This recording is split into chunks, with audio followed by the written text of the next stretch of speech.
السلام علیکم۔ جہان داستان میں آپ کا خیر مقدم ہے۔ امید ہے کہ آپ خیریت سے ہوں گے۔ آج میں آپ کے لیے رین بسیرا کی ایپیسوڈ 9 لے کر آیا ہوں، اور بہتر ایکسپیرینس کے لیے ہیڈ فون یوز کریں۔ تو شروع کرتے ہیں رین بسیرا ایپیسوڈ 9۔ ایک دن ریحان نجمی رکشے کے انتظار میں کھڑے تھے۔ کافی دیر ہو گئی تھی، کوئی خالی رکشہ نظر نہیں آ رہا تھا۔ اتنے میں ایک ڈبل ڈیکر بس آ گئی۔ انہیں 2-4 اسٹاپ ہی آگے جانا تھا۔ سوچا بس میں بیٹھ کر جائیں۔ نیچے کوئی سیٹ خالی نہ تھی تو اوپر چلے گئے۔ وہاں کئی سیٹیں خالی تھیں۔ یہ ایک سیٹ پر بیٹھ گئے۔ ان کے برابر والی سیٹ خالی تھی۔ گاڑی چلی تو برابر والی سیٹ پر ایک مجذوب قسم کا بندہ آ کر بیٹھ گیا۔ اس نے ایک میلی سی شلوار پہنی ہوئی تھی۔ اوپر کا دڑ ننگا تھا لیکن جسم صاف ستھرا تھا۔ یہ اسے دیکھ کر اپنی سیٹ پر سکڑ سمٹ کر بیٹھ گئے۔ اس شخص کی داڑھی مونچھیں بے انتہا بڑی ہوئی تھیں۔ اس نے ایک نظر ریحان نجمی پر ڈالی اور پھر بے اختیار ہنسنے لگا۔ اگلے سٹاپ پر پیچھے سیٹ خالی ہوئی تو ریحان نجمی اس پر بیٹھ گئے۔ وہ مجذوب قسم کا شخص ان کی سیٹ پر بیٹھ گیا۔ اس کی ہنسی ابھی تک جاری تھی۔ ہنستے ہوئے وہ کبھی پیچھے مڑ کر دیکھ لیتا تھا۔ ریحان نجمی کو محسوس ہوا کہ یہ واقعی کوئی مجذوب ہے۔ ایسے ہی بیٹھے بٹھائے خیال آیا کہ اگر یہ مجذوب ہے تو اس کے پاس سے گلاب کی خوشبو آنی چاہیے۔ ابھی انہوں نے یہ سوچا ہی تھا کہ یکدم اس کی طرف سے گلاب کے پھولوں کی خوشبو کا ایک نفیس جھونکا آیا۔ یہ خوشبو چند لمحے قائم رہی۔ خوشبو محسوس کرتے ہی انہیں یقین ہو گیا کہ یہ کوئی اللہ والا شخص ہے۔ سوچا اس سے کوئی بات کریں، لیکن اس کی ہنسی رکنے کا نام ہی نہیں لے رہی تھی۔ تب وہ شخص اچانک اٹھا اور ان کے ہاتھ میں کاغذ کا کوئی پرزہ تھماتا ہوا نیچے اتر گیا۔ ریحان نجمی نے اس طے شدہ پرزے کو فوراً کھول کر دیکھا۔ اس پر بال پوائنٹ سے باٹی گیٹ لکھا تھا۔ اس پرزے کو دیکھتے ہی یہ تیزی سے نیچے اترے، لیکن وہ بس میں کہیں نظر نہ آیا۔ انہوں نے اس کاغذ کو ایک مرتبہ الٹ پلٹ کر دیکھا، لیکن اس پر باٹی گیٹ کے علاوہ کچھ اور نہ لکھا تھا۔ یہ کچھ سوچ کر اگلے بس سٹاپ پر اتر گئے اور وہاں سے انہوں نے باٹی گیٹ کے لیے رکشہ لے لیا۔ یہ لوہاری کی طرف سے آئے تھے۔ باٹی گیٹ پہنچ کر رکشہ چونک پر ہی روک لیا اور رکشہ کو کرایہ دے کر سوچنے لگے کہ اب کیا کریں۔ کچھ ہی دیر گزری تھی کہ ایک سجا بنا تانگا ان کے سامنے آ کر رکا۔ تانگے والا تانگے پر کھڑا ہوا تھا۔ تانگے والے نے انہیں ایک نظر دیکھا اور تانگے کے پچھلے حصے کی طرف اشارہ کر کے بولا، آ بہو جلدی بیٹھ۔ ریحان نجمی فوراً ہی اچھل کر تانگے پر چڑھ گئے اور ابھی بیٹھ بھی نہ پائے تھے کہ تانگا چل پڑا۔ تانگے کی رفتار بہت تیز تھی۔ گھوڑا کی ٹاپوں اور گلے میں پڑے گھنگرو عجب سما باندھ رہے تھے۔ یہ ایک کونے میں سمٹ کر بیٹھ گئے اور تانگے کو مضبوطی سے پکڑ لیا۔ تانگا اب داتا دربار سے آگے راوی روڈ کی طرف بڑھ رہا تھا۔ ٹکسالی پر پہنچتے ہی تانگا ایک جھٹکے سے رکا۔ تانگے والے نے انہیں دیکھے بغیر آواز لگائی، چل باؤ اتر، تیرا سٹاپ آ گیا۔ انہوں نے ابھی سڑک پر قدم رکھا ہی تھا کہ تانگا آگے بڑھ گیا۔ اگر وہ تیزی سے اتر نہ جاتے تو واضح امکان تھا کہ سڑک پر لڑکھڑا کر گر پڑتے۔ وہ سنبھل کر کھڑے ہوئے تو تانگا ان کی نظروں سے اوجھل ہو چکا تھا۔ وہ یہ نہ جان سکے کہ تانگا کدھر گیا۔ کچھ ہی دیر گزری تھی کہ ریحان نجمی کو ایک شخص سامنے بھاگتا ہوا نظر آیا۔ یہ ایک ادھیڑ عمر کا شخص تھا۔ اس نے شلوار قمیض پہن رکھی تھی۔ اس نے آتے ہی ان کا ہاتھ پکڑ لیا اور مسکرا کر بولا، آجا باؤ، تیرا انتظار ہو رہا ہے۔ یہ شخص ان کا ہاتھ پکڑے بائیں ہاتھ کو لے چلا۔ سینما سے تھوڑا سا آگے جا کر وہ شخص ایک چھوٹی سی دکان پر رک گیا۔ اس دکان پر 6-7 چھوٹے بڑے مرتبان رکھے تھے اور ان سب میں ریوڑیاں بھری ہوئی تھیں۔ دکان پر جو شخص ایک اونچی تپائی پر بیٹھا تھا، اس کی عمر 70 سال سے کیا کم رہی ہوگی۔ سفید داڑھی، سرخ و سفید چہرہ، چمکیلی بری آنکھیں، مسکراتے ہونٹ۔ نام تو اس کا حشمت علی تھا، لیکن وہ علاقے میں ریوڑی والے بابا کے نام سے مشہور تھے۔ وہ ریوڑی بیچتے نہ تھے، مفت بانٹتے تھے۔ لے بابا پھاڑ اپنا بندہ، وہ شخص ہاتھ پکڑے پکڑے بولا اور ہاتھ اس وقت تک نہ چھوڑا جب تک ریوڑی والے بابا نے ان کا ہاتھ تھام نہ لیا۔ اندر آ جاؤ، حشمت علی عرف ریوڑی والے بابا نے بڑے پیار سے کہا۔ ریحان نجمی ان کے اشارے پر اندر چلے گئے۔ تپائی کے سامنے ایک مونڈا پڑا تھا۔ حشمت علی نے ان کا ہاتھ چھوڑ کر مونڈے پر بیٹھنے کا اشارہ کیا۔ ریحان نجمی کو ان کی شخصیت بڑی من موہنی سی محسوس ہوئی۔ وہ پوری فرما برداری کے ساتھ ان کے سامنے مودبانہ بیٹھ گئے۔ ریوڑی کھاؤ گے؟ حشمت علی نے مسکراتے ہوئے پوچھا، اور پھر جواب کا انتظار کیے بنا ہی ایک مرتبان سے ایک ریوڑی نکالی اور ان کی طرف بڑھاتے ہوئے بولے، لو کھاؤ۔ ریحان نجمی کے ریوڑی منہ میں رکھتے ہی گلنے لگی۔ ایسی خوش ذائقہ اور خوشبودار کہ سبحان اللہ۔ اس ریوڑی کو کھا کر یکدم ان کے دل کی دنیا روشن ہو گئی۔ اللہ کے کھیل بڑے نیارے ہیں۔ جب وہ کسی کو دینے پر آتا ہے تو اسے کوئی نہیں روک سکتا، جسے چاہے اور جس طرح چاہے عطا کرے۔ اب دیکھو نا، بابا جاتے جاتے تمہیں پرچی تھما گے اور ہمیں حکم دے گئے کہ اس کی عاقبت سنوار دو۔ دیکھو بلا ہم کسی کی عاقبت کیا سنواریں گے، ہمیں تو خود اپنی عاقبت کی پڑی ہے۔ پھر یکدم رک کر بولے، اور کھاؤ گے ریوڑی؟ ہمارے پاس اس کے سوا اور ہے ہی کیا۔ یہ کہتے ہوئے اسی مرتبان سے ایک اور ریوڑی نکالی اور ان کی طرف بڑھاتے ہوئے ہنس کر بولے، اندھا بانٹے ریوڑی اپنے اپنوں کو دے، چلو بھائی آج سے تم اپنے ہو گئے۔ پھر کچھ دیر بعد سر جھکائے بیٹھے رہے، یکدم گردن اوپر اٹھائی اور اس طرح بات کا آغاز کیا جیسے ریحان نجمی نے کوئی سوال کیا ہو۔ بھائی بات یہ ہے کہ زندگی بذات خود ایک سوال ہے۔ ایک عرصے سے تم ایک سوال اپنے کندھے پر اٹھائے پھرتے ہو۔ تم جب دوبارہ انڈیا اپنا گھر فروخت کرنے گئے تو تم نہیں جانتے تھے کہ تم اپنے بچپن کے ساتھیوں کو وہاں چھوڑ آئے ہو۔ وہاں دو جن تمہارے منتظر تھے، ایک نے صوفی جی کی شکل اختیار کی اور دوسرے نے تمہارے چچا کی۔ ان کا مقصد تمہارے ساتھ پاکستان آنے کی اجازت لینا تھا، سو لے لی اور تمہارے ساتھ پاکستان آ گئے۔ اصل میں وہ بچپن سے تمہارے ساتھ تھے اور تمہارے بغیر ان کا دل نہیں لگ رہا تھا۔ یہ بھی محبت کا ایک رنگ ہے۔ پھر انہوں نے ان دونوں جنوں کے بارے میں پوری تفصیل سے بتایا، ان کے نام بتائے، یہ بتایا کہ وہ تمہارے گھر میں مقیم ہیں، تم چاہو تو ان سے مخاطب ہو سکتے ہو۔ ریحان نجمی رات کا کھانا کھانے کے بعد گھر میں ہی ٹہلنے کے عادی تھے۔ اس دن ٹہلنے لگے تو ان کے دماغ میں سلام کی آواز آئی۔ انہوں نے سلام کا جواب دیا اور پوچھا کہ آپ کون ہیں؟ ادھر سے جواب آیا کہ میں کرل ہوں، میرے ساتھ میرے بڑے بھائی بارک رہائش پذیر ہیں۔ بس اس دن کے بعد سے ان کے درمیان گفتگو شروع ہو گئی اور یہ سلام دعا اس وقت تک جاری رہی جب تک دونوں کا انتقال نہ ہو گیا۔ وہ دونوں آگے پیچھے گئے۔ پہلے بڑے بھائی کا انتقال ہوا، ایک صبح رونے کی آواز آئی۔ بس چند سیکنڈ کے لیے ریحان نجمی کو یکدم احساس ہوا کہ کسی کا انتقال ہو گیا ہے۔ جب یہ اپنے بیڈ روم سے نکل کر باہر آئے تو کرل نے بتایا کہ بارک بھائی مجھے تنہا چھوڑ کر چلے گئے۔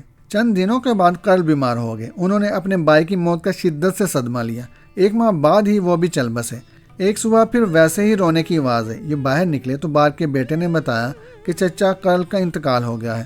دونوں بھائیوں کی عمریں 500 سال سے زائد تھی۔ بارک کا بیٹا اپنی دنیا میں آباد تھا، وہ کوئی کاروبار کرتا تھا۔ کچھ عرصے وہ ریحان نجمی کے گھر میں مقیم رہا۔ وہ انہیں چچا کہتا تھا۔ اس نے بتایا کہ دونوں مرنے سے قبل آپ کا خیال رکھنے کی وصیت کر گئے ہیں۔ ریحان نجمی اس بات سے واقف تھے کہ وہ اپنی دنیا میں آباد ہے اور کاروبار کرتا ہے، اس کا ان کے گھر میں رہنا مشکل ہوگا۔ تب انہوں نے اس سے کہا کہ وہ اپنی دنیا میں جانا چاہے تو چلا جائے، ان کے لیے پریشان نہ ہو۔ آزادی ملنے کے بعد وہ کچھ عرصے تو ان سے ملنے آتا رہا، پھر آہستہ آہستہ اس نے آنا چھوڑ دیا۔ منتقل ہو جانے سے قبل وہ اپنے والد بارک کے ایک مرید کو لایا کہ اگر آپ انہیں اپنے گھر میں رہنے کی اجازت دے دیں تو مہربانی ہوگی۔ ریحان نجمی نے اس شرط کے ساتھ اجازت دے دی کہ گھر میں کسی قسم کی تحریب کاری نہ ہو۔ بارک کے بیٹے نے یقین دہانی کرائی کہ ایسا کچھ نہ ہوگا، وہ ایک اچھے مسلمان جن ہیں اور اپنی فیملی کے ساتھ رہائش پذیر ہوں گے۔ بس تب سے وہ فیملی ان کے گھر کے لاؤنج میں رہائش پذیر ہے۔ جنات کے بارے میں ریحان نجمی کا مشاہدہ ہے کہ یہ بہت چھوٹی سی جگہ پر قیام پذیر ہو جاتے ہیں۔ کچھ جن خلا میں رہائش پذیر ہوتے ہیں، کچھ جن پستہ قد ہوتے ہیں لیکن ان کے شانے کافی چوڑے ہوتے ہیں، کچھ انتہائی لمبے ہوتے ہیں، 7 فٹ سے بھی اونچے۔ بعض جنیاں بہت خوبصورت ہوتی ہیں، بلکہ پریوں کی طرح۔ وہ اپنے بارے میں بڑی وضاحت سے کہتے ہیں کہ وہ کوئی ولی اللہ ہیں اور نہ ہی پیر، البتہ فقیر ضرور ہیں۔ اللہ کی عنایت جہاں سے مل جاتی ہے اسے قبول کر لیتے ہیں۔ حشمت علی نے ان کی روحانی تربیت کی۔ اللہ کے حکم سے انہیں وہ کچھ عطا کر دیا جس کے ذریعے وہ لوگوں کو فیض پہنچا سکے۔ حشمت علی سے انہیں کیا ملا اس کے بارے میں انہوں نے اپنی یادداشتوں میں ذکر نہیں کیا۔ ان کی یادداشتیں پڑھ کر شاہ میر ورطۂ حیرت میں رہ گیا۔ اس نے ایک ہی نشست میں سارا مسودہ پڑھ ڈالا۔ وہ ان یادداشتوں میں اتنا مہ ہوا کہ اسے وقت کا احساس ہی نہ رہا۔ چھٹی کا وقت نکل چکا تھا۔ 5 بجے وہ دفتر سے اٹھ جاتا تھا۔ اس وقت 6:30 بج رہے تھے۔ اسے خیال آیا کہ اس کی سیکرٹری عارفہ چھٹی کی منتظر ہوگی، کیونکہ اس نے ڈسٹرب نہ کرنے کا حکم دیا تھا، اس لیے وہ اس کے انتظار میں سوکھ رہی ہوگی۔ شاہ میر نے جلدی کاغذات سمیٹ کر لفافے میں رکھے اور دروازہ کھول کر باہر نکل آیا۔ عارفہ اسے باہر نکلتے دیکھ کر کھڑی ہو گئی۔ اس نے اس کے قریب پہنچ کر کہا، ارے مس عارفہ آپ جائیں، آپ کو دیر ہو گئی ہے۔ کوئی بات نہیں سر، میں روز ہی وقت پر چلی جاتی ہوں، آج دیر ہو گئی تو کیا ہوا، اس نے خوش دلی سے کہا اور اپنا سامان اٹھانے لگی۔ عارفہ کے جانے کے بعد شاہ میر اپنے کمرے میں واپس آیا اور کشمالہ کو فون کر کے کہا، اوے کشمی کیا ہو رہا ہے؟ تمہارا انتظار، کشمالہ نے اپنائیت سے کہا۔ پھر پوچھا، ابھی تک دفتر میں ہو؟ بس نکل رہا ہوں، ایک ضروری کام میں پھنس گیا تھا۔ فون میں نے یہ بتانے کے لیے کیا ہے کہ واپسی میں مجھے دیر ہو جائے گی۔ میں ذرا ریحان نجمی صاحب کے گھر جا رہا ہوں، ان کے کاغذات واپس کرنے ہیں۔ اچھا ٹھیک ہے، کشمالہ نے بغیر کسی ناراضی کے کہا۔ یار تم میں ایک بات بہت اچھی ہے، شاہ میر نے ہنستے ہوئے کہا۔ وہ کیا؟ کشمالہ بولی۔ دیکھو جھوٹ مت بولنا۔ میں جھوٹا ہوں؟ جاؤ، اب میں نہیں بتاتا۔ تمہیں تو پیار کی بھی سمجھ نہیں، یہ میں پیار میں بولی ہوں، کشمالہ نے ہنستے ہوئے کہا۔ اچھا اب بولو بھی، بڑی صابر لڑکی ہو، شاہ میر بولا، اپنے کام سے کام رکھنے والی۔ وہ کیسے؟ کشمالہ نے پرتجسس لہجے میں پوچھا۔ بھائی ایک تو میں نے دیر سے فون کیا لیکن تم نے نخریلی بیویوں کی طرح کسی ناراضی کا اظہار نہیں کیا. پھر جب میں نے ریحان صاحب کے کاغذات واپس کرنے کا ذکر کیا تو تم نے پلٹ کر ان کاغذات کے بارے میں کوئی استفسار نہیں کیا. تم واقعی ایک بہت اچھی بیوی ہو. شکریہ جناب، لیکن ایک بات ہے. کشمالہ بولی. وہ کیا؟ تم ایک اچھے شوہر نہیں ہو. کشمالہ نے بڑی سنجیدگی سے کہا. اوے کشمی، اب شرارت پر مت اترو. اچھا اوکے یار، جلدی آنا، دیکھو کھانا ٹھنڈا نہ ہو جائے. یہ کہہ کر کشمالہ نے ریسیور رکھ دیا. ٹیلی فون بند ہوتے ہی شاہ میر نے ریحان نجمی کی یادداشتیں اپنے بیگ میں احتیاط سے رکھیں اور گاڑی کا رخ ریحان نجمی کے گھر کی طرف موڑ دیا. جب وہ ان کے گھر پہنچا تو ایک حیرت انگیز بات ہوئی. اس نے ریحان نجمی کو اپنی آمد کے بارے میں کوئی فون نہیں کیا تھا. وہ جانتا تھا کہ اس وقت وہ 100% گھر پر ہوں گے، لیکن یہ نہیں جانتا تھا کہ وہ گھر کے گیٹ پر اس کی آمد کے منتظر ہوں گے. آؤ شاہ میر، میں تمہارا منتظر تھا، انہوں نے ہاتھ ملاتے ہوئے کہا. آپ کو کیسے پتا چلا کہ میں آپ کے پاس آ رہا ہوں؟ شاہ میر نے سوال کیا. بھائی دل سے دل کو راہ ہوتی ہے، ریحان نجمی نے ہنستے ہوئے کہا اور اس کا ہاتھ تھامے ہوئے ڈرائنگ روم میں داخل ہو گئے. آؤ بیٹھو، انہوں نے صوفے پر بیٹھتے ہوئے کہا اور خود اپنی محسوس کرسی پر براجمان ہو گئے. شاہ میر نے صوفے پر بیٹھنے سے پہلے میز پر اپنا بیگ رکھا، اسے احتیاط سے کھول کر یادداشتوں پر مشتمل لفافہ نکالا اور بڑے مؤدبانہ انداز میں ان کی طرف بڑھاتے ہوئے بولا. سر، یہ آپ کی امانت. ہماری یادداشتیں پڑھ لیں تم نے؟ بھائی بہت جلدی پڑھ لیں، بے شمار غلطیاں ہوں گی. بھائی ہم کوئی ادیب تو ہیں نہیں، منشی ہیں، جو دماغ میں آیا لکھ مارا. وہ ہنس کر بولے. سر آپ نے تو لکھنے والوں کو بھی مات دے دی. اتنا دلچسپ اور حیرت انگیز مسودہ کہ میں تو ایک نشست میں پڑھنے پر مجبور ہو گیا. ان یادداشتوں پر مشتمل ایک بہترین ناول لکھا جا سکتا ہے. شاہ میر نے ایک نئی راہ دکھائی. نہیں بھائی، ایسا کچھ نہیں کرنا، خواہ رسوائی کا سامان ہوگا. حشمت علی صاحب فرماتے تھے کہ بندہ خود کو جتنا چھپا کر رکھے اتنا اچھا ہے. اس لیے تم کو ہدایت کی تھی کہ اس مسودے کو راز میں رکھنا. ہم جانتے ہیں کہ تم نے ایسا ہی کیا ہے. پڑھنے کے فوراً بعد ہمارے حوالے کرنے چلے آئے. تم پہلے اور آخری آدمی ہو جس نے ہمارے بارے میں کچھ جانا ہے. اب یہ مسودہ نظر آتش ہو جائے گا. ریحان نجمی نے مسکراتے ہوئے کہا. دیکھو بھائی، میں ایک حقیر فقیر آدمی ہوں. دینے والا وہ ہے، وہ جو کائنات کا مالک ہے، کائنات کا خالق ہے، رب العالمین ہے، رحمان اور رحیم ہے. جب یہاں آئے ہو تو کسی کے اشارے پر آئے ہو. کیا تم ریوڑی کھاؤ گے؟ پھر وہ جواب کا انتظار کیے بنا اٹھے، شوکیس کے شیشے کا دروازہ کھولا، وہاں سے ایک شیشے کی پلیٹ نکالی جس پر کالا کپڑا پڑا ہوا تھا. کپڑا اٹھایا تو پلیٹ میں 2 ریوڑیاں نظر آئیں. وہ پلیٹ میز پر رکھ کر شاہ میر کی طرف کھسکساتے ہوئے بولے. لو کھاؤ. شاہ میر نے جھجکتے ہوئے ایک ریوڑی اٹھائی اور اپنے منہ میں رکھی. زبان پر رکھتے ہی وہ ریوڑی گلنے لگی. ایسی لطیف اور خوش ذائقہ ریوڑی اس نے آج تک نہیں کھائی تھی. واہ سر، زبردست ریوڑی، شاہ میر نے بے اختیار تعریف کی. تو پھر ایک اور کھاؤ، ریحان نجمی نے اس کی طرف محبت سے دیکھتے ہوئے کہا. سر یہ آپ لیں، یہ آپ کی ہے. نہیں، یہ میری نہیں، تمہاری ہے. ریحان نجمی خوش دلی سے بولے. دیکھو بھائی، اندھا بانٹے ریوڑی اپنے اپنوں کو دے. بس آج سے تم اپنے ہوئے. میں آپ کا کس طرح شکریہ ادا کروں؟ شاہ میر نے انہیں ممنون نظروں سے دیکھا. اس دن کے بعد سے شاہ میر کی تربیت شروع ہو گئی. وہ آہستہ آہستہ اسے سکھا رہے تھے. ہفتے میں ایک بار جمعرات کو اسے عصر کے وقت بلا لیتے اور پھر مغرب تک فارغ کر دیتے. وہ اسے جو سکھا رہے تھے اس میں شاہ میر کی دلچسپی بتدریج بڑھتی جا رہی تھی. جب سے نورین کے سامنے عذرا نے ظفر پر جوتا اٹھایا تھا، اسے عذرا سے شدید نفرت ہو گئی تھی. وہ ایک ماہ سے اس کے پیچھے لگی ہوئی تھی کہ رنگا سے بات کر کے اسے طلاق دلواؤ. کبھی کہتی اس کا کام تمام کراؤ، کبھی کہتی اسے معذور کراؤ، لیکن ظفر نے رنگا سے کوئی بات نہ کی. وہ ٹال مٹول سے کام لیتا رہا. تب اسے یہ اندازہ کرنے میں دیر نہ لگی کہ ظفر اسے بیوقوف بنا رہا ہے. اس کی عدم دلچسپی پر اسے شدید غصہ آیا. ایک دن وہ غصے میں بنی رنگا کے پاس اکیلی پہنچ گئی. اس نے رنگا پر اپنی ترچھی نظروں سے وار کیا. بند کمرے میں اس کے ساتھ وقت گزارا اور اسے یہ وعدہ لے کر آ گئی کہ وہ اس کا کام تمام کر دے گا. عذرا کا خیال تھا کہ اس رات سے کبھی پردہ نہ اٹھے گا کہ وہ رنگا کے ساتھ تنہائی میں مذاکرات کر کے گئی ہے، لیکن اس کا یہ خیال خام ثابت ہوا. نہید نے اسے رین بسیرا میں آتے، بند کمرے میں وقت گزار کر جاتے دیکھ لیا اور یہ بات اس نے ظفر کو بتا دی. ظفر پہلے ہی زخم خوردہ تھا اور اس سے چھپ کر تنہائی کی ملاقات نے اس کے تن بدن میں مزید آگ لگا دی. تب اس نے سوچ لیا کہ وہ عذرا کو اس قابل نہیں چھوڑے گا کہ وہ کشمالہ کی موت پر جشن منا سکے. یہ اور بھی اچھا ہوا تھا کہ رنگا نے کشمالہ کی بربادی کا عمل اسے سونپ دیا تھا. کسی تازہ لاش کے ساتھ یہ عمل کرنا تھا.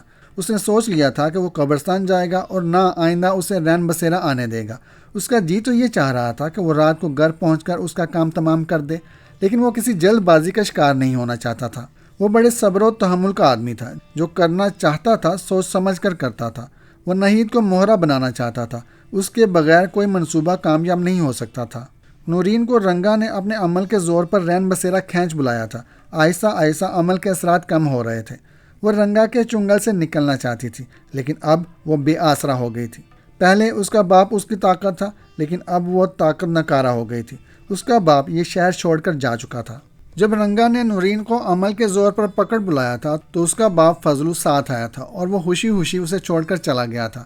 چند دنوں کے بعد رنگا نے ظفر کو بابا فضلو کے گھر بھیجا اور رنگا نے جو پیغام دیا تھا وہ کہہ سنایا۔ ظفر بابو، میں آپ کی بات کا مطلب نہیں سمجھا کہ نورین اب ملازمہ نہیں رہی، مالکن بن گئی ہے۔ تم نے رنگا کی طاقت دیکھ لی؟ ظفر مشتاق نے پینترا بدلا۔ ہاں دیکھ لی، اس چوری نے رنگا کے گھر جانے کے لیے میرا ناک میں دم کر دیا تھا، بابا فضلو بولا۔ دیکھو فضلو، تیری بیٹی رنگا جی کے دل میں اتر گئی ہے۔ ایسے موقع بار بار نہیں ملا کرتے۔ تجھے جو چاہیے وہ بتا اور اپنا یہ مکان بیچ کر گاؤں نکل جا، اور جاتے ہوئے اپنے لیے کوئی بنگالی لڑکی خرید کر لے جا اور عیش کر۔ ظفر نے اس کے سامنے پرکشش منصوبہ رکھا۔ ظفر بابو، ایسا ہو جائے تو بہت اچھا ہو، مجھے اس کی کہیں نہ کہیں شادی کرنی ہے، پھر مجھے ایسا باری بندہ کہاں ملے گا؟ ٹھیک ہے ظفر بابو، آپ بات کر لو۔ بات کرنے میں کسی قسم کی اڑچن نہ تھی۔ رنگا نے ظفر کو پورے اختیار کے ساتھ بھیجا تھا۔ بابا فضلو نے اپنی باتیں بساط سے بڑھ کر پیسے مانگے، جنہیں ظفر نے فوراً منظور کر لیا۔ بابا فضلو نے جلدی جلدی اپنا مکان بیچا۔ ظفر مشتاق نے اس کی بھرپور مدد کی۔ مکان بکوانے سے لڑکی خریدنے تک وہ ہر مرحلے میں اس کے ساتھ رہا۔ اس کا خیال تھا کہ وہ جاتے ہوئے اپنی بیٹی سے آخری بار ملنے کی خواہش ظاہر کرے گا، لیکن ایسا نہ ہوا۔ خریدی ہوئی اس 17 سال کی سانولی لڑکی نے اسے ہر بات بلا دی اور خوشی خوشی اپنے آبائی گاؤں روانہ ہو گیا۔ ایک دن جانے کیسے نورین کو اپنا باپ یاد آیا۔ اس نے ظفر مشتاق سے اپنی اس خواہش کا اظہار کیا۔ نورین، رنگا سے پوچھنا پڑے گا، ظفر نے جواب دیا۔ وہ تو کبھی اجازت نہ دے گا، نورین بولی۔ نہیں، ایسی کوئی بات نہیں، ظفر مشتاق نے تسلی آمیز لہجے میں کہا۔ اجازت دلوانا میرا کام، لیکن تجھے ایک وعدہ کرنا ہوگا، تو اپنے باپ کو دیکھ کر پھیل نہیں جائے گی۔ نہیں، ایسا نہیں ہوگا، نورین نے بڑے یقین سے کہا۔ چل پھر کسی دن میں رنگا کا موڈ دیکھ کر بات کرتا ہوں، ظفر نے تسلی آمیز لہجے میں کہا۔ وہ اچھی طرح جانتا تھا کہ اس کا باپ مکان فروخت کر کے اپنی بیٹی کی قیمت لے کر اور اپنی بیٹی برابر لڑکی خرید کر کب کا اپنے آبائی گاؤں جا چکا ہے، اور جاتے ہوئے اس نے نورین سے ملنے کی کسی خواہش کا اظہار نہ کیا تھا۔ وہ چاہتا تو بابا فضلو کے بارے میں بتا دیتا، لیکن وہ اسے اس کے گھر کے سامنے کھڑا کر کے اسے صدمہ پہنچانا چاہتا تھا، تاکہ وہ باپ کے آسرے کو ہمیشہ کے لیے دل سے نکال دے۔ اس نے رنگا کا بھلا کیا موڈ دیکھنا تھا، یہ بات تو اس نے محض تسلی کے لیے کہی تھی۔ اگلے دن جب رنگا سائلین سے فارغ ہو کر اٹھنے لگا تو ظفر نے کہا، وہ رنگا جی، نور بی بی اپنے باپ سے ملنے کی خواہش مند ہے۔ کیا تم جانتے نہیں کہ اس کا باپ یہاں سے کب کا جا چکا ہے؟ رنگا بیٹھتے ہوئے بولا۔ میں یہ بات اچھی طرح جانتا ہوں، لیکن نورین بی بی نہیں جانتی۔ تو پھر اسے بتا دو کہ اس کا باپ اس کی قیمت لے کر کب کا جا چکا ہے۔ میں تو بتا دوں گا، لیکن انہیں یقین نہیں آئے گا، ظفر نے دلیل دی۔ چلو ٹھیک ہے، تم اسے اس کا گھر دکھا کر یقین دلا دو، تاکہ وہ اپنے باپ کے آسرے کو دل سے نکال دے۔ رنگا نے کچھ سوچ کر کہا، میں بھی یہی چاہتا تھا کہ وہ اپنے باپ کو ہمیشہ کے لیے بلا دے۔ ظفر بولا، یار کہیں وہ کوئی چال تو نہیں چل رہی، یہاں سے فرار کا کوئی راستہ ڈھونڈ رہی ہو؟ نہیں رنگا جی، میں ساتھ جاؤں گا، میرے ہوتے ہوئے وہ کہیں فرار نہیں ہو سکتی۔ میرا تو خیال ہے کہ جب وہ پاس پڑوس سے اپنے باپ کی کہانی سنے گی تو صدمے سے نڈھال ہو جائیں گی، پھر وہ کبھی اپنے باپ کا نام نہ لیں گی، ظفر نے پورے اعتماد لہجے میں کہا۔ تب اچانک ہی رنگا کے شاطر ذہن میں ایک خطرناک بات آئی۔ یہ خطرناک بات ظفر مشتاق کے حوالے سے تھی۔ کہیں ایسا تو نہیں کہ ظفر نے نورین کو راہ فرار سجائی ہو اور وہ اس بہانے نورین کو یہاں سے نکالنا چاہتا ہو؟ پھر فوراً ہی رنگا نے اس خیال کو رد کر دیا۔ ظفر ایک عرصے سے اس کے ساتھ تھا، وہ اس کے مزاج سے اچھی طرح واقف ہو گیا تھا۔ دھوکہ دہی اس کی فطرت میں نہ تھی، پھر اسے یہاں سے کہیں اور لے جانا مقصود تھا تو یہاں لانے کی ضرورت ہی کیا تھی؟ وہ قابل بھروسہ شخص تھا۔ ٹھیک ہے، تم آج شام کو ہی اس کے باپ سے ملوا لاؤ، یہ کہہ کر رنگا نے قہقہہ لگایا، اور جب ظفر نے اسے تنہائی میں بابا فضلو سے ملنے کی خوشخبری سنائی تو وہ بے اختیار اس کے گلے کا ہار بن گئی۔ نورین بی بی، اب نکلنے کی تیاری کیجیے، خادم آپ کے لیے رکشہ لے کر آتا ہے، ظفر نے ہار کو گلے سے اتارتے ہوئے فرمانبرداری سے کہا۔ خبردار جو مجھے بی بی ٹی بی کہا، ظفر جی میں نورین ہوں، صرف تمہاری نورین، میں نے اگر کسی کو چاہا ہے تو وہ صرف تم ہو۔ نورین اسے پیار بھری نظروں سے دیکھتے ہوئے بولی، اگر یہ کسی دن رنگا جی نے سن لیا تو یاد رکھنا وہ اسی گھر میں مجھے دفن کر دیں گے، پھر میری قبر پر بے شک پھول چڑھاتی رہنا، ظفر نے تنبیہ کے انداز میں کہا۔ یاد رکھنا پھر وہ بھی زندہ نہ رہے گا، تمہاری قبر پر میں بے شک پھول چڑھاؤں گی، مگر اس کی قبر پر کانٹے رکھوں گی، جانے اس سام سے مجھے کب نجات ملے گی؟ وہ دبنگ لہجے میں بولی۔ بی بی جی مجھے معاف کر دو، میرے چھوٹے چھوٹے بچے ہیں، ظفر نے ہاتھ جوڑ کر سہمے ہوئے انداز میں کہا۔ بزدل کہیں کے، نورین ہنس کر بولی، اچھا میں رکشہ لے کر آتا ہوں، تم جب تک تیار ہو جاؤ۔ ظفر نے سنجیدگی اختیار کی۔ مجھے بلا کیا تیاری کرنی ہے، بس برقع پہننا ہے، وہ رنگا کے کمرے کی طرف بڑھتے ہوئے بولی۔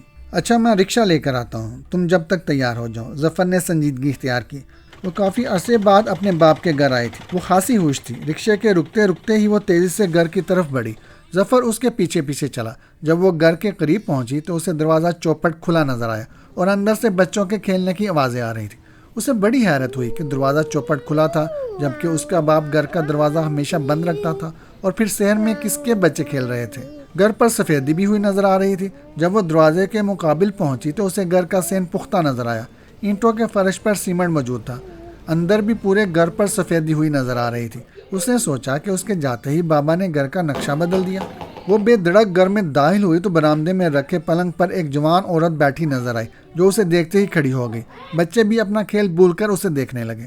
اس عورت نے پہلے تو اسے پہچاننے کی کوشش کی، جب ناکام رہی تو بولی، کون ہو تم؟ میں نورین ہوں، بابا کہاں ہے؟ نورین نے ادھر ادھر نظر ڈالتے ہوئے کہا۔ کون بابا؟ وہ حیرت سے بولی۔ بابا فضلو، میرے باپ، نورین نے بتایا۔ یہاں کوئی بابا فضلو نہیں رہتا، یہ مکان ہم نے خرید لیا ہے، اس نے تیکھے لہجے میں کہا۔ مکان تم نے خرید لیا ہے؟ پھر میرا بابا؟ نورین کی سمجھ میں نہ آیا کہ آگے کیا بولے۔ اس عورت کی بات سن کر اس کے دل پر سخت چوٹ لگی تھی۔ وہ فوراً اس کے گھر سے نکل آئے جس گھر میں وہ پیدا ہوئی تھی، جس گھر میں اس نے 16 سال گزارے تھے۔ دروازے پر ظفر کھڑا تھا۔ اس نے نورین کو صدمے سے نڈال دیکھا تو ہمدردی سے بولا، کیا ہوا؟ میرا باپ گھر بیچ کر چلا گیا، اس نے بامشکل کہا۔ ایسا کیسے ہو سکتا ہے؟ وہ مکان بیچ گیا اور تم سے مل کر بھی نہیں گیا۔ اس نے اس کا دکھ اور گہرا کیا۔ یہ سن کر اس کی آنکھوں میں آنسو بھر آئے۔ وہ بولی، کچھ نہیں، یہاں کسی سے معلوم کرو، کسی آس پڑوس کے بندے کو ضرور پتا ہوگا کہ وہ کہاں گیا۔ تب وہ ایک گھر کی طرف بڑھی۔ یہ گھر 2-3 گھر چھوڑ کر تھا۔ یہاں خالہ نسیمہ رہتی تھی، اس گلی کی سب سے پرانی باسی۔ نورین کی ماں اور خالہ نسیمہ کی دوستی تھی۔ اس کے مرنے کے بعد خالہ نسیمہ نے اس کا بہت خیال رکھا تھا۔ ایک طرح سے وہ اس کی ماں جیسی تھی۔ نورین جب پردہ ہٹا کر روتی ہوئی گھر میں داخل ہوئی تو خالہ نسیمہ کو اندازہ ہو گیا کہ وہ کہاں سے آ رہی ہے۔ اس نے اسے گلے لگا لیا، ہاتھ پکڑ کر پلنگ پر بٹھایا اور پانی پلا کر پوچھا، اپنے باپ کے گھر سے آ رہی ہے؟ ہاں موسی، نورین اس بات میں سر ہلا کر بولی۔ بابا کہاں ہے موسی؟ تجھے نہیں معلوم کہ تیرا باپ کہاں ہے؟ موسی نے الٹا سوال کیا۔ موسی، مجھے معلوم ہوتا تو میں وہاں کیوں جاتی، سیدھی تیرے پاس نہ آتی، نورین بولی۔ اس کا مطلب ہے کہ وہ تم سے مل کر نہیں گیا، چھپ چھپا کر نکل گیا، خالہ نسیمہ نے گہری سانس لے کر کہا۔ چھپ کر کیوں؟ نورین کی سمجھ میں بات نہ آئی۔ اس نے کام ہی ایسا کیا تھا، خالہ نسیمہ نے اس کی طرف دیکھ کر کہا۔ ایک تیرے برابر کی بنگالی لڑکی سے نکاح کیا، گھر بیچا اور یہ جا وہ جا، تہلکہ خیز انکشاف ہوا۔ کہاں گیا؟ نورین کے دل پر چرکے لگ رہے تھے۔ اپنے گاؤں، خالہ نسیمہ نے بتایا۔ گاؤں میں تو اس کا کوئی نہیں، وہ وہاں کیوں گیا؟ نورین پریشان ہو کر بولی۔ اس کے پاس پیسہ بہت تھا، وہاں اب سب اس کے بن جائیں گے، پیسہ بڑی چیز ہے، خالہ نسیمہ نے ہنس کر کہا۔ پر موسی، اس کے پاس پیسہ آیا کہاں سے؟ نورین نہیں جانتی تھی کہ یہ سارا کھیل رنگا نے ظفر کے ذریعے کھیلا ہے۔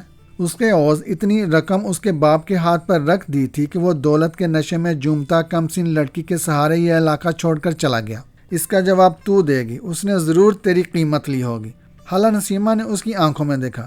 بتا، تو اب کہاں رہتی ہے؟ اسی گھر میں یا کہیں اور؟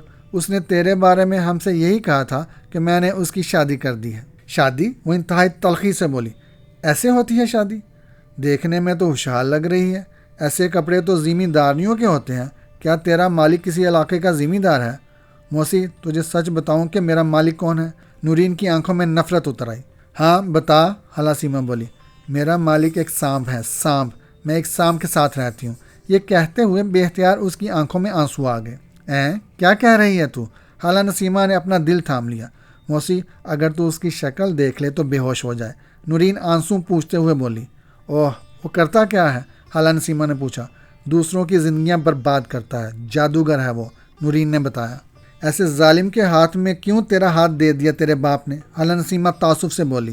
میرے باپ نے اس کے حوالے نہیں کیا، بلکہ اس نے جادو کے زور پر مجھ پر قبضہ کیا۔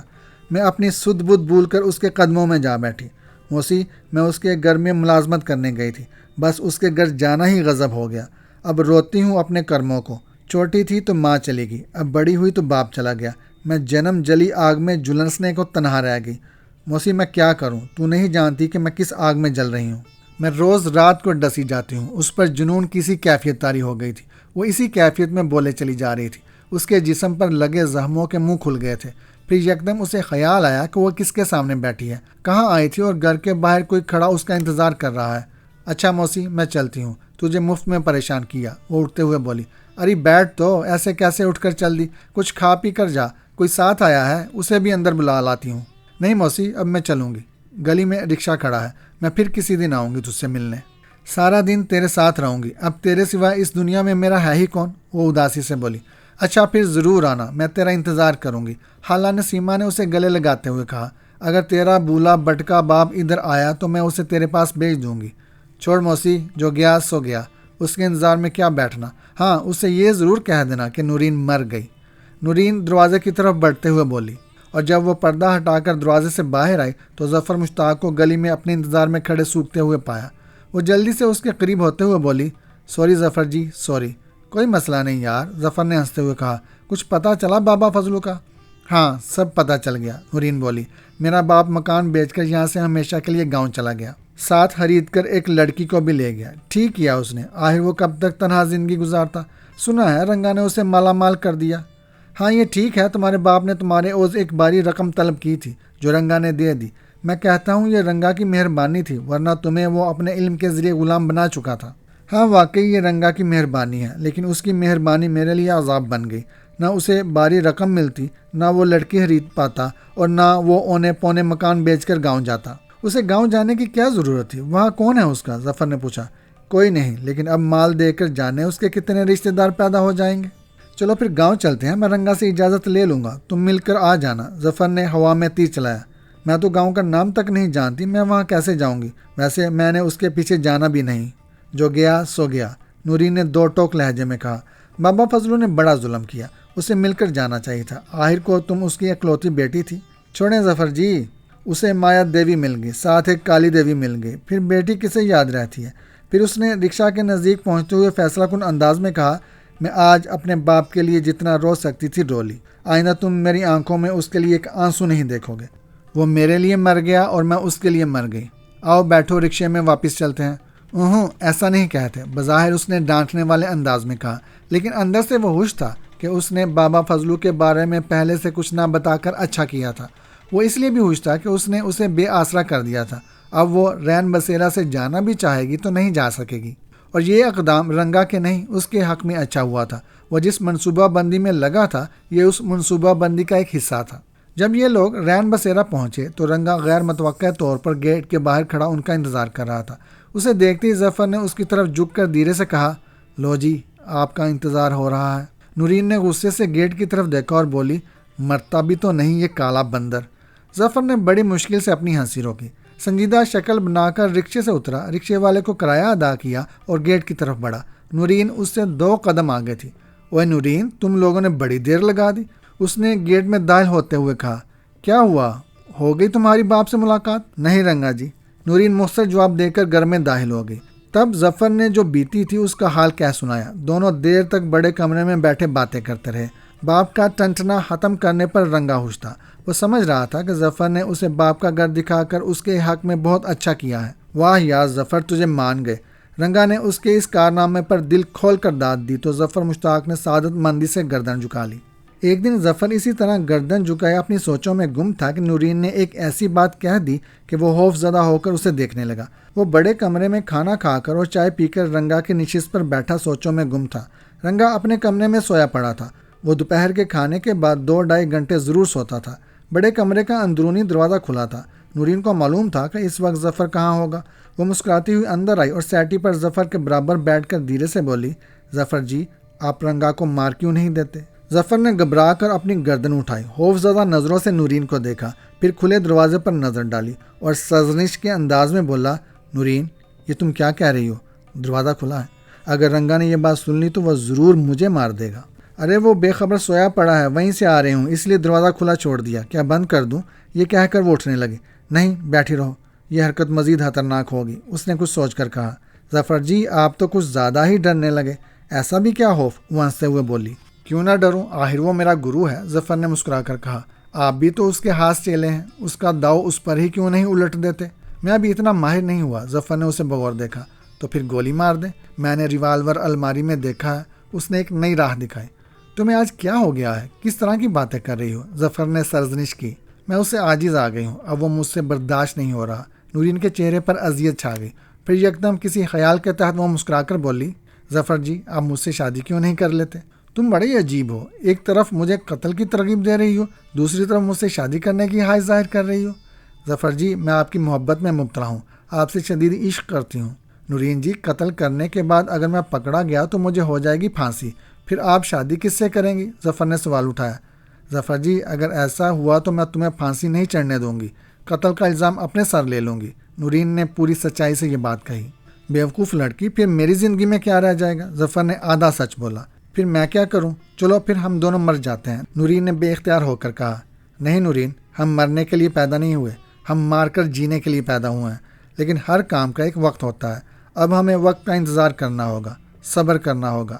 میں ذرا پورا کام سیکھ لوں، رنگا مر گیا تو کام ادھورا رہ جائے گا۔ دیکھو میں تمہیں آج ایک بات بتاؤں، تمہیں اگر رنگا نے ستا رکھا ہے تو مجھے میری بیوی نے، ہم نے دونوں کا کریا کرم کرنا ہے، لیکن بہت سوچ سمجھ کر، ٹھیک ہے؟